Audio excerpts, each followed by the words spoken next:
I purchased this tree from an online nursery in May of 2017. It arrived in fair shape in a 3-gallon pot. It was standing about 40 inches tall and estimated to be about a year old. It was transplanted to a 10-inch pot shortly after, using some worm castings, peat moss, organic soil mix, and some cactus soil mix that I bought from a big box store. As I do with all my container grown trees, I prep the container by lining the bottom with lava rock. I removed a good portion of the original soil and replaced it with the new mix. I also removed about 2 inches of topsoil to expose the root ball. I then covered the root ball with pumice and then placed some wood chips around the top of the planter. The tree continued to do well, putting on new growth. In September of 2017, the tree began to develop some flower buds. Even though the tree was beginning to flower, I decided to move it to a bigger pot. Transplanting a tree when it is flowering is not recommended if you want to have any type of fruit set. However, the tree was still very young at this stage and I wanted to focus on root development.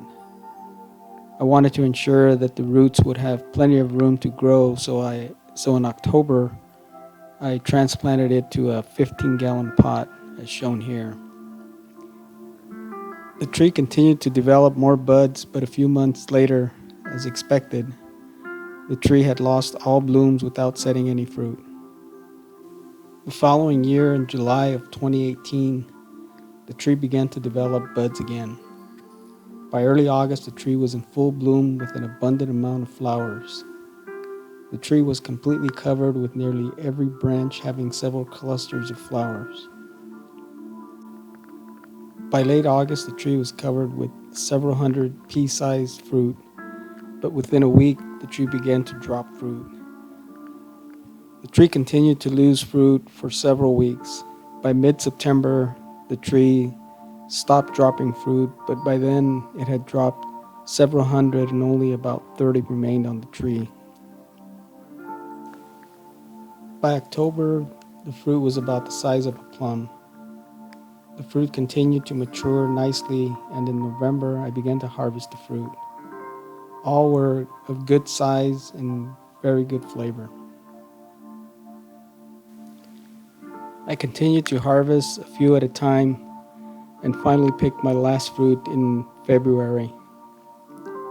In all, a total of about 30 were harvested. In March of 2019, the tree began to lose some of its leaves. I lightly pruned it in order to stimulate new growth and eliminate dead and crossing branches. By early May, the tree had an abundant amount of new growth starting to form. Then in early August, I bent some of the branches in order to stimulate flowering. I had seen this technique used on some research I had done and wanted to test the theory. I slightly bent some of the large branches that were over 10 inches in length until I heard or felt a slight cracking. I did this on several branches throughout the tree, taking care not to break off any of the branches. About a month later, in early September, the tree began to form buds. In an attempt to give the tree a boost of added nutrients before fruit set, I applied a top layer of soil mix consisting of worm castings, organic topsoil, chicken manure, azomite, and mycorrhiza. I cleared the existing topsoil down to the root ball and then covered it with pumice. I then spread the soil mix around the top of the planter and then covered it with wood chips. By early October, it had several buds forming. Then in late October, some of the flowers had started to bloom. By early November, the tree was in full bloom.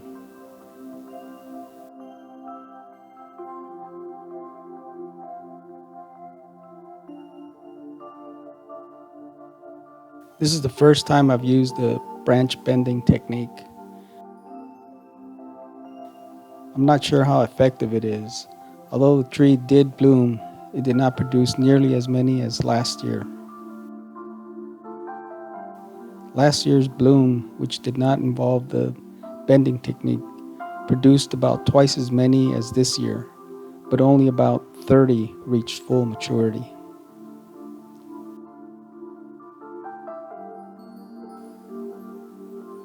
I think the real test will be on the number of fruit that reaches maturity. If it manages to hold on to more than 30 this season, I'll consider using it next season. I'll upload a follow-up video and keep you posted. If you like this video and would like to see more, click on the links below.